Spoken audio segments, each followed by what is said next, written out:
Hello. Yes, Connie. Hello. Hi. My question is about parent loans that we have. We realize now it probably wasn't a good thing, but we owe about $77,000 in parent loans for our two children who are now out of college. We've been in repayment. We started off with a graduated repayment, and then I've been paying about $500 extra each month on that. Mm-hmm. It doesn't seem to be moving much. Most of that is going towards interest, and Yes. we're wondering what we can do. What's the best thing to do to get out of that? That in our home is the only debt that we have. But we were wondering, should we try to refinance our house and use some of the home equity to help on the loans? It won't be enough to pay it off, though. I was going to say yes, but if it's not going to be enough to pay it off, that's an issue.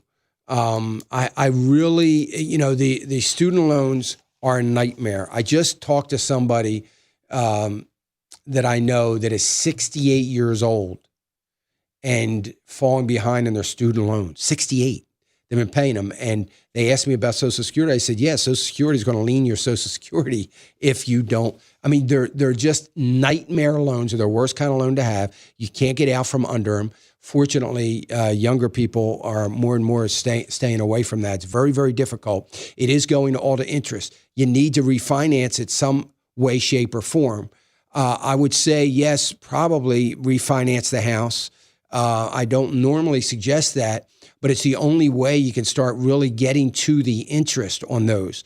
The other thing, though, that may be better, Connie, and something for you to look at is a line of credit or I don't want to say a second mortgage, but a line of credit that you can use to pay off those student loans.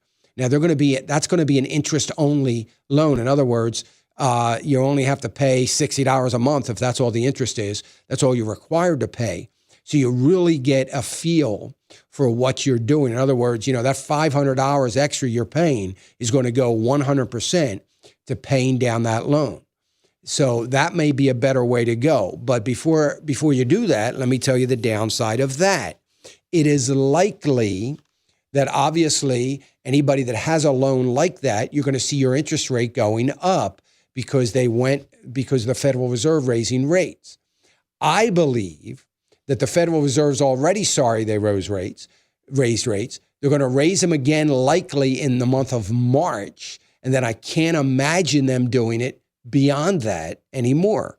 But there is a risk that obviously when the Fed raises rates, that the interest rate on these loans will go up, and that's something that you have to contend with and have to be aware of. But I would look at all of those options to do everything you can to combine them or restructure that debt. It is crazy that, you're paying $500 extra and it's going to debt. And, so many young people defer and defer and defer. And that, what you end up with is the vast majority of your principal now is going to student loans. I talked to one woman that had a student loan of $6,500 that was up to $65,000. So and most of that all because of deferrals and most of that all interest. So do whatever you can, Connie. Research it really well.